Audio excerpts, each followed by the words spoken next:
You're an influencer and you make a difference by giving value to your audience. It's that value that keeps them coming back for more.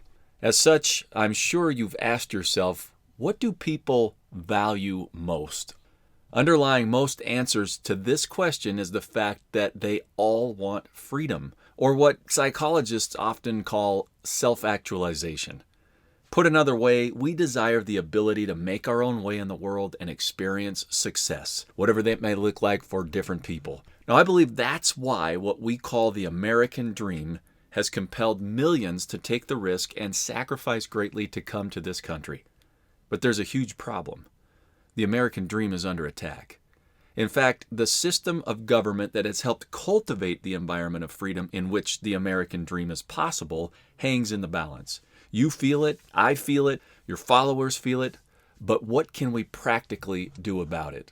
Well, Freedom Shift has a solution to gather the largest group of freedom-loving people and position them to actually protect our inherent God-given rights and, therefore, the American dream at the same time. And we want to reward you and or your organization for helping us make this happen. Now, this isn't hype. We've tested it thoroughly in influencing government and policy at all levels of government, and it does work. All we need is to come together and scale it. Look, the threats to our liberty are real, but doom and gloom predictions and hyping emotions with sensationalism, it might stir people up, but it can't fix the problem. Why? Because there's no plan or easy-to-follow method to plug people into. I'm a coach of sports, high school sports, individuals, and business professionals as well. And I've never coached any of them to success by getting them all worked up about how bad their problems are and how ominous the opposition is. No, that's what losers do. Instead, we focus on workable strategies. If America is to stand as a beacon of hope, then liberty-loving people must have a way to stand together, and that's where you come in. In this video, I'll quickly give you the scouting report on what we're up against, the very real threats to our freedom. Then I'm going to show you how you can leverage our tools and technology in less time a month than it will take you to actually watch this video so that you and others can stand up to the very threats to our liberty. And here's the exciting thing. We're going to leverage the free enterprise system to reward you and others for doing so. Now, this video isn't about politics as usual. It's not going to leave you feeling like a victim and hopeless about our situation. This is about simplifying the process to make a real difference right now. So first, let's start by seeing through all this political noise and smoke screens to uncover the real threats to our liberty. Next, we'll not only give you compelling evidence for why the United States Constitution is still relevant, but that it's critical to this plan. And then we'll provide some real belief by offering recent success stories that prove that we the people still have significant influence.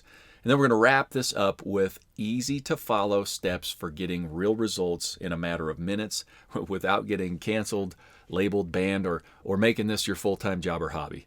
And if you choose, you can leverage this, what we're going to show you, to bring in some revenue for yourself, for your organization, or your cause at the same time. At Freedom Shift, we believe it's time to shift the trend of societal force, whether that's through big money influence, media, and especially government force, back to one of freedom and opportunity for all. It's time to follow a game plan and start winning this battle. Now, you've heard it said, no pain, no gain. Well, I believe the same applies to freedom at a personal level as well as a national level. You see, without the pain or the struggle and the human spirit that is stirred up by that struggle, we wouldn't have freedom today. Let me illustrate with a powerful example. Do you recognize this person on the screen? Not many people do, but without his pain and the resolve that came with it, we might not be having this conversation today. His name is Haim Solomon. He's a Jewish immigrant who came to America just before the American Revolutionary War started. He did it to escape severe persecution in Europe. Now, even though he was a respected financial broker and merchant, the anti-Jewish mobs forced him from one country to the next, and America became his last hope for a better life for his family.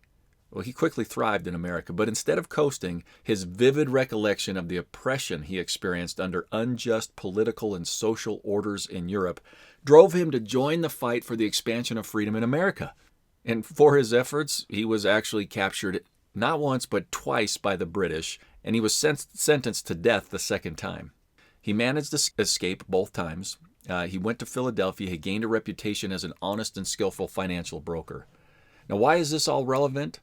Because though a guy named Robert Morris is often given credit as the great financier of the American Revolution, it was Haym Salomon behind the scenes again and again who was able to broker or put those deals together that provided the critical funds that barely kept George Washington and his men fighting another day.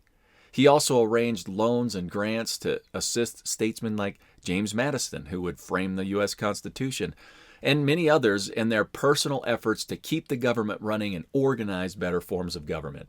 Now, at one point, Robert Morris was absolutely distraught over a massive debt that was being demanded by America's creditors during the Revolutionary War. He agonized over the fact that the hope of the American dream might actually die on his watch because of bankruptcy. He had exhausted his options for loans in America, and European lenders were out of the question because of the slow correspondence across the ocean. On the day, however, that the loan was due, with no solution in sight, a figure darkened his doorway. Instead of it being the bill collector, it was his old friend, Haym Salomon, who laid on his desk funds for payment in full. Overcome with emotion, Mr. Morris asked, "How is this possible, Haym?" Well, the surface answer was that he got the loan from foreign lenders. A deeper look reveals that he was perhaps the only man in America who could broker such a deal. Why? Because of the character and the reputation that he forged as a broker for years in Europe. In fact, his integrity was so valued by the local brokerage houses, and his name was so trusted in Europe, that the local brokers acted independently without approval from Europe. They knew that Haym's name would be enough justification. In all, Haym brokered over 75 financial deals to help carry on the cause of liberty, and he refused to take a commission for any of his services in that matter. To him, it was a duty to his new country, and the opportunity of freedom it held for Jews like himself and others who would come to America to find refuge over the next 2.5 centuries now, nearly 2.5 centuries. People who were spared an awful fate suffered by millions in Russia, Germany, Austria, Rwanda, and other nations where natural rights have been and in some cases continue to be ignored by tyrannical governments. You know, this story inspires me when I get frustrated or I want to complain or give up. And while I believe God does relieve our burdens, sometimes they're necessary for our growth, our motivation, and for other purposes. In fact, just like they were for Haym Salomon, they very well may put each of us in a position to bless others in a way that would be impossible without them. So if you're frustrated about what you're seeing happen to our country right now, good. It's putting you and I in a place to act. Now let's just make sure that we take effective action that actually gets results. Now, I don't want to take a lot of time on the problems. You're probably well aware of them, but I do think it's important to understand how organized and skilled the competition is. First, consider social media. The social media battle is distorting reality, and it absolutely is filtering content. It needs to be used carefully and strategically, or it will distract and divide us, even deceive us. I encourage you to inform yourself on how big tech has stacked the deck against us by watching an excellent documentary called The Social Dilemma. Second, what we call political correctness is being used as a tactic to silence ideas and opinions that might threaten the narrative of dangerous political agendas. Look, being polite is good, and avoiding obviously offensive things is the right thing to do. But beware of the shaming and, quote, safetyism that is serving to shut down important debate and even scientific inquiry. Third, be alarmed by any effort to put the education of our youth in the hands of a few bureaucrats who don't have enough accountability. There is a real effort to weaponize education. Words matter. Ideas have consequences. And learning to regurgitate only what is considered acceptable without teaching the next generation to truly think or to read deeply, to discuss ideas and respectfully debate ideas is absolutely undermining our freedoms. Now, here's a fact about creating political change. There has to be significant unrest in society to pull it off. Without the dramatic gaps of the extremely poor and wealthy in America that has served to create the unrest needed to topple governments in countries like Cuba and Russia and more recently Venezuela, other tactics are being used in America. Take critical race theory, for example, a theory that is being pushed as fact in public schools. In essence, it teaches that you are part of one of two classes in America, the oppressors or the oppressed. Now, certainly there has been oppression and is oppression in America's history, ranging from religious oppression, racial, gender, and more. But how are we serving our youth by trying to put an extremely diverse nation into two big boxes that can't possibly begin to tell the whole story? The danger is that this is setting us up for more division and the canceling of books and ideas, sound historical studies. Why? Because they were written, say, by the white patriarchy. Now, that kind of labeling is enough to get conversations shut down and original sources completely removed. Book banning, book burning didn't seem like a good idea in the past. So beware of these approaches that are in essence doing the same thing today. This approach is actually, what it does is it encourages our kids to get emotionally hijacked and then angrily label people if their ideas or even peer-reviewed data contradicts a political agenda or an ideology, or worse, happens to make them feel uncomfortable. I mean, how many of you know what cis-hetero patriarchy means? And whether you know it or not, I'm sure you've seen arguments shut down on college campuses or in online forums simply by slapping a long line of these types of labels on a person. Finally, we're actually trying to remove discomfort by claiming anything that offends or makes me uncomfortable is to be considered a microaggression. And so students are shying away from hard things, hard conversations, even things like discussing the Holocaust. Another great resource on this is a book called The Coddling of the American Mind. I highly recommend it. It's a tremendous resource. So these tactics, they're not new. The Chinese Cultural Revolution in the 1960s labeled, silenced, and canceled people who only had the fault of being, in some cases, a grandchild of a landlord or a property owner, or maybe somebody who used words that are not in sync with the Communist Party. Students were empowered to silence, cancel, and destroy the careers of teachers with notable records. Now, we don't have time to take a deep dive into this. You can read a very simple book called The Red Scarf Girl, and it will open your eyes to when you see some of the things. You'll be like, wow, look at the comparison between these two things that were happening then and things that are happening now. Different characters, different events, different circumstances, obviously, but very similar tactics being played out. Those were the things Chairman Mao used to create an oppressive communistic government that left millions dead in its wake. That's real oppression. Now, in pointing these parallels out, I want to make it clear that America should seek to truly administer blind justice, that racism should be addressed and other social issues are important to tackle. But the way we approach these matters greatly. Who we empower to try to, quote, fix them matters dramatically.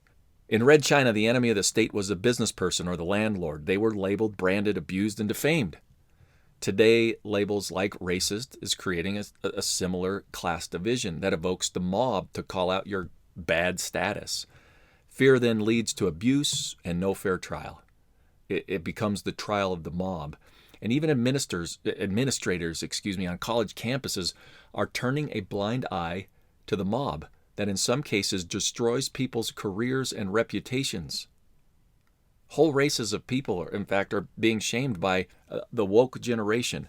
They're even ashamed of themselves for something they cannot control, like being born a certain color or, quote, privileged, as if you can put millions and millions of people into one box called privileged in the first place. Labels like these are extremely biased in their nature, as they remove the individuality, the unique background of each person. Now, in short, the Chinese in the Cultural Revolution weaponized education. They empowered the student to humiliate teachers, parents, and leaders who they viewed as representing the old system. They were rewarded by their loyalty to communism not their merit in school, and that led to favored statuses being more important than the content of their character or the value of their performance or actual contribution. So how do you protect against the tyranny of the mob or the dictator? First, you put strict controls on government power and clearly define its role in protecting individual rights. Second, you ensure a system of justice that creates an environment that protects people, their rights and their things, property rights, intellectual property, physical property themselves being part of that physical property, creative rights, and so forth. And then you reward positive contributions to society. Third, you actually allow struggle to exist. You don't promise equal things. You provide a way for equal opportunity or access to grow, create, advance, and give willingly. The U.S. Constitution did all of this, and it put elected officials in their proper place as employees of the people, subject to the rule of law. But it's under severe attack today, and we must know the facts about it to counter claims that it's built on a rotten foundation. Be extremely wary of any broad generalizations that seek to discredit rather than invite a detailed look at a very complex history that gave rise to the United States. So let's quickly review some of the facts about the history of this nation and its foundation. First, look at the fruit. Many of the first immigrants to the United States came seeking religious freedom as well as greater economic freedom. They experienced unprecedented levels of autonomy for about 150 years, from 1620 to 1770. They practiced self-governance. They learned to be self-sufficient. Still, they brought a lot of baggage with them from what we call the Old World, Europe, Great Britain, and the British Empire.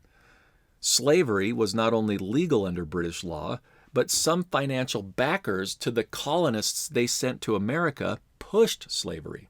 Even so, only a portion of the colonies embraced slavery.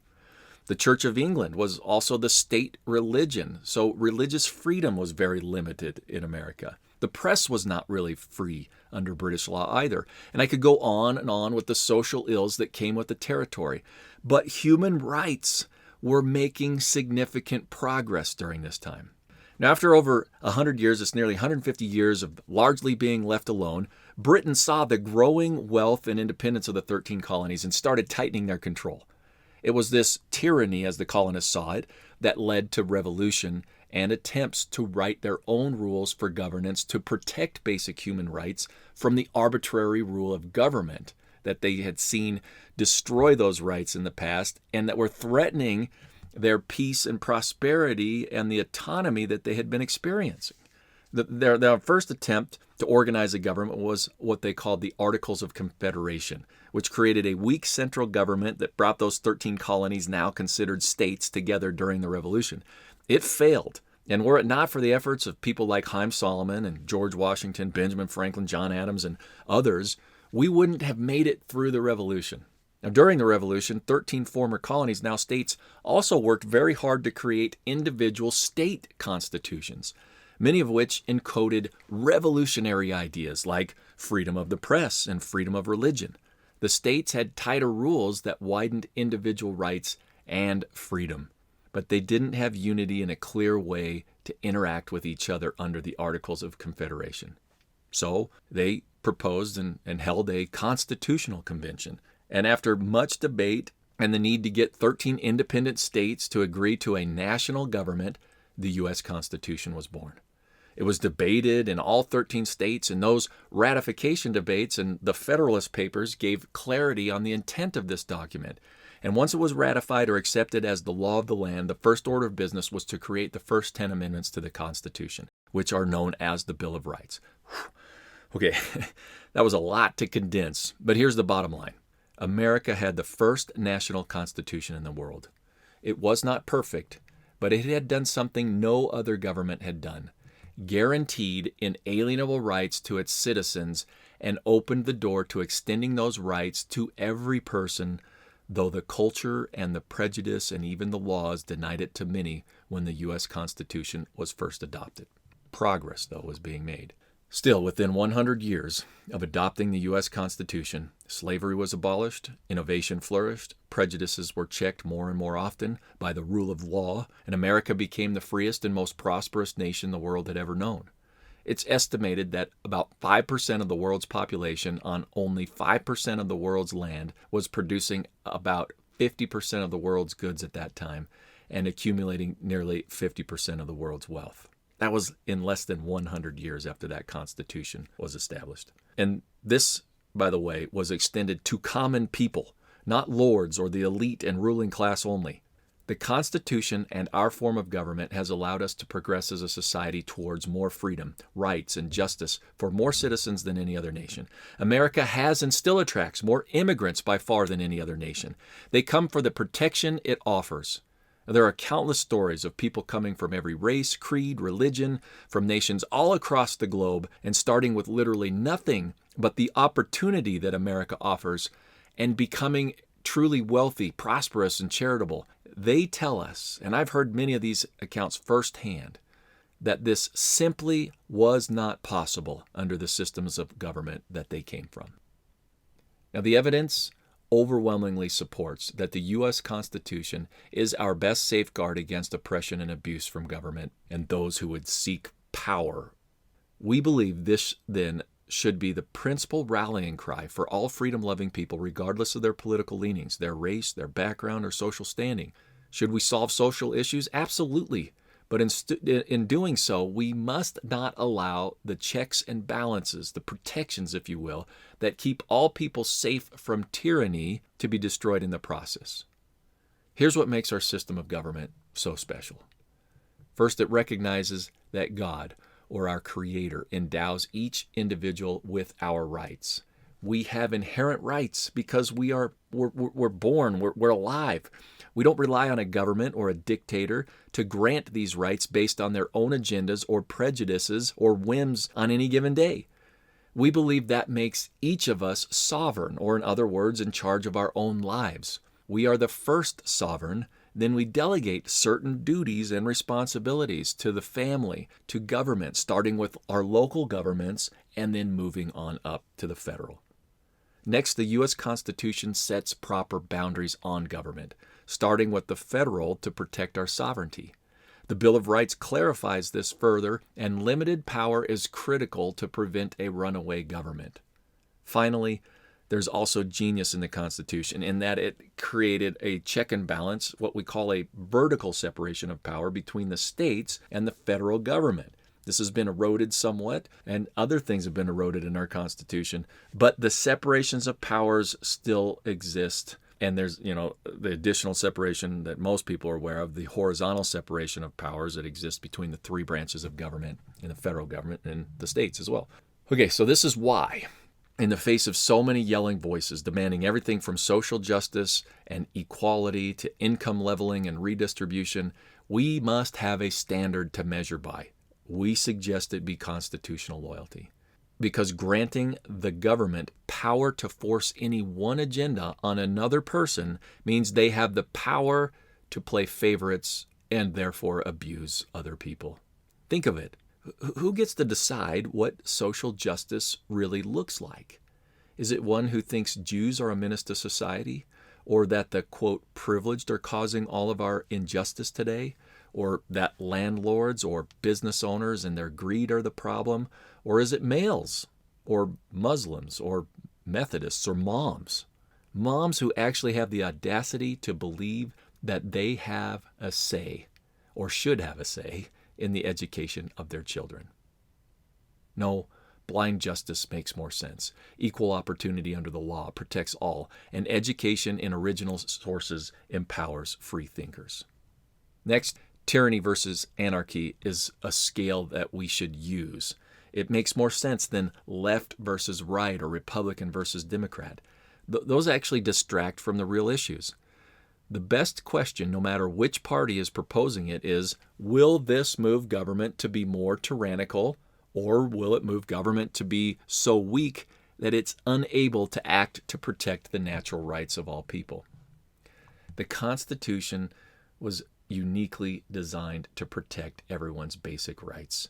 And for well over 200 years, it's enabled us to make some amazing lawful progress. Don't abandon it. Stay the course. Use it to continue that great success that's been taking place. Now, let me make a quick comment on education before showing you the tool we've created to protect our Constitution. The battle over education, in my opinion, is among the top 3 most important issues of our day. In fact, look at this. The Democratic Party of Michigan recently tweeted the following: "Not sure where this, quote, parents should be or should control what is taught in schools because they are our kids is originating. The purpose of public education in public schools is not to teach kids only what parents want. It is to teach them what society needs them to know. The client of the public school is not the parent, but the entire community, the public." Let me ask, who is the public? And who gets to decide what serves the public if the most vested person, the parent, in that community is not considered part of the public? This is a dangerous concept that will put the control of education in the hands of a few bureaucrats. School boards and administrators must stay accountable to the parents at some level, who after all represent the community or the public as the most vested people in their children's lives. Finally, we all should encourage the use of original sources. Textbooks tell you what to think, and the tests force you to regurgitate the interpretation of whoever authored the textbook. A textbook can tell you, for example, to discount Thomas Jefferson because he was, quote, a racist slave owner, but an original source will show you his actual struggle with slavery, his attempts to abolish it again and again in the law. And the text of the Declaration of Independence should move any person to stand up for the underdog and proclaim liberty to the captives.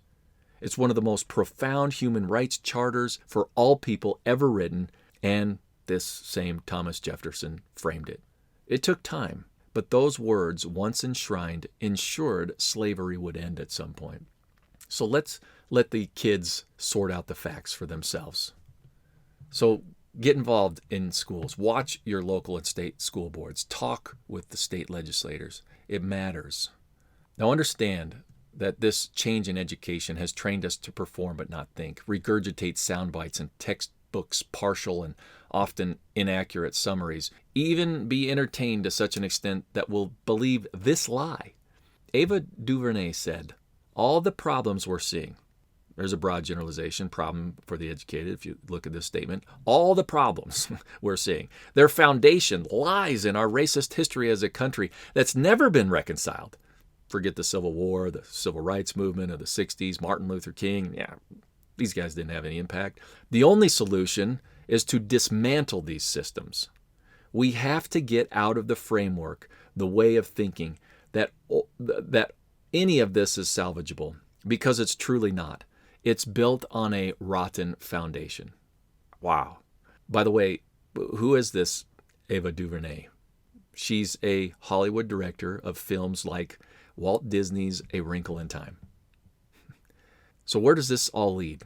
In the name of social justice, we the people would destroy the very system, even the Constitution that enabled the human spirit to soar and build the freest and most prosperous nation the world has perhaps ever known. Samuel Adams in the 1700s understood the threat to our nation, to freedom, very well.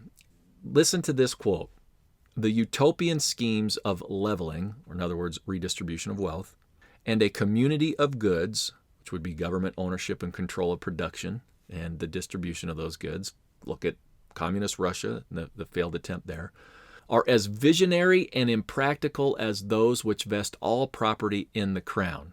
These ideas are arbitrary, despotic, and in our government, unconstitutional." That's the key right there. Because it's unconstitutional, people know that they have to tear down that Constitution in order to implement these impractical, already tried ideas that will result in losing your freedoms if they are allowed to destroy our Constitution. All right, so the case is made. So what do? Why don't more people get involved? Why don't more people see the threats clearly? Because I think if we could see the threats clearly and we knew what to do, we would take action. We'd stand up and defend. And let me just tell you, I've heard so many excuses. Here's the common reasons I've heard while conducting over 10,000 face-to-face interviews while doing legislative research over the last 15 years. I don't know what's really going on. It's one of the biggest ones. Politics is boring. I don't know what to do. How do you expect me, one person, to believe that I can make a difference? Because I don't even have time. And now we're getting, I'm not sure I want to get canceled on social media. The point is, our system has stacked the deck against us to believe that we're victims. But these excuses just amount to a self-fulfilling prophecy, assuring that there will be no opposition to those who are organized to destroy or make our Constitution impotent. My experience, along with my partners, caused us to launch our organization, Freedom Shift, to empower a movement of freedom-loving people to safely and effectively stand up to what's going on and reclaim our God-given rights. The first thing we knew we had to do from experience was offer hope or belief that this will work. Let me just give you some right now before I show the tool. William Wilberforce fought against greed, corruption, bribes for over 20 years to bring down the slave trade in the British Empire. About 10 years into his battle, he had the votes necessary to pass a law to end it.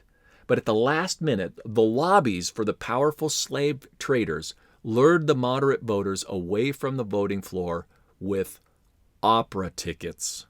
A simple bribe for entertainment granted to some weak and selfish politicians ensured that men and women would be packed into slave ships in abhorrent conditions for another decade, and Wilberforce and his supporters were absolutely devastated. Still, he didn't give up. He pressed on, and 10 years later won the day with an overwhelming vote and received an unheard-of standing ovation in British Parliament for his tenacity, integrity. All right, I know what you're thinking. We don't have William Wilberforce in office today. Then I certainly don't have a seat at the table of government like he did. But I want to suggest that today we have a better chance than he did. See, the lobbies existed then. They exist now. There's always going to be people who are trying to vie for power and money and influence and all that kind of stuff.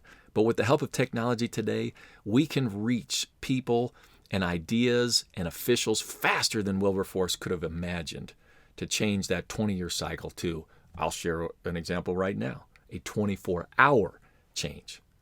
Now, the legislative research company I worked for roughly 15 years has countless examples of we the people winning significant victories. For example, not long ago, the Environmental Protection Agency declared that they had the power of something called administrative wage garnishment, meaning they could fine a business or an individual property owner for a violation that they thought was a violation, and then without a court order, go directly into your bank account to start garnishing your wages to satisfy that fine. Now, one declaration, they claimed to be the judge, the jury, and the prosecutor, and they bypassed Congress, something the Constitution clearly defines as unconstitutional to do this. Now, by rule, what they have to do is publish their intent in something called the Federal Register, then allow at least 30 days for public comment before it can become effective. Well, I'm sure you all keep an eye on the Federal Register, right, for this kind of government overreach. Honestly, when this happened, I didn't even really know what the Federal Register was, clearly. However, the research company I worked with was watching. They sent out a nationwide action alert to a group of people who subscribed to their service, and in 24 hours, those people clicked a link, voiced their opposition, and the EPA issued a statement that said, due to the receipt of adverse comments, the EPA is withdrawing the direct final rule for administrative wage garnishment, published blah, blah, blah, blah. And here's the kicker. It was just under 900 people, taking only a few minutes of their time to click a link and act on that alert that stopped that from happening. One last example, critical race theory. And here's a very recent example under the Biden administration involving the Department of Education. They declared in that same Federal Register their intention to push critical race theory curriculum into the schools of America. They then offered priority funding and grants to schools that would put it in. I watched this very closely, encouraging people to register their complaint. And I saw a lot of activity, but it wasn't enough. So we got a large organization to put out a nationwide alert, and we could see the spike in complaints that came flooding in right after that alert went out. Within days, the Department of Education issued a statement similar to that EPA one. They withdrew the curriculum and the funding that they were using to incentivize putting it into schools. Again, an organized effort stopped this. I could share a ton of other examples. I've collected them over the years. But here's the point. Someone or a group helped facilitate this effort for concerned people who want to live their lives and not be overwhelmed by politics. They actually only had to take a few minutes of their time personally to help these initiatives succeed. So I want you to imagine this. Imagine leveraging this same approach on the biggest issues you or your group are concerned about.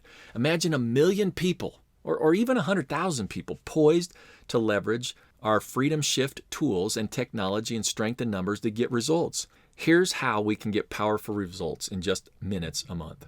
First, we have to simplify things, starting with whether or not a proposed bill or rules are good or bad for our nation. We do this by applying the 2 filters I already mentioned. Does this give government too much power to force the people without enough constraints from preventing abuse? That's the freedom versus force filter. Think of the state completely controlling education of your children while the parents are excluded from the process. The second filter is whether or not it's constitutional. If we can't honor the contract that protects us, it won't. Don't worry, we'll help you with our short, easy-to-read constitutional perspectives that come in each alert. So, we simplify the process of helping people get informed and take effective action instead of getting canceled as we yell about the issues on social media to our friends who can't do anything about it anyway. Now add technology and strength in numbers, and we have a proven formula that works. Imagine being alerted on your smartphone once a month about one of the biggest issues that threats your rights in our Constitution. We call that our Freedom Alert. The alert contains a Right Now tool, which allows you to type or voice to text a couple of sentences, letting all the right people know that we are watching them. And with one click, boom, that one message you put in goes to all the correct officials in government. This technology is so effective that it verifies for the elected officials that you are in their district. And when they know somebody from their district is communicating directly with them, they assume that hundreds of others who didn't take the time to communicate with them must also feel that same way. They're using it as a weighted response. That's exactly the process that was used to stop the EPA, the Department of Education, and many other things that I didn't have the time to tell you about. However, that's what our Freedom Amp-Ups do. They give you an actual example of real victories so you have hope and evidence that it's worth the effort, the few minutes of time to invest in protecting our freedoms. This report also sends other engaging items out to help you. It's just one thing a week that can be digested in a matter of a few minutes, and we're following a pay-it-forward model that makes it available to any concerned American to use for free.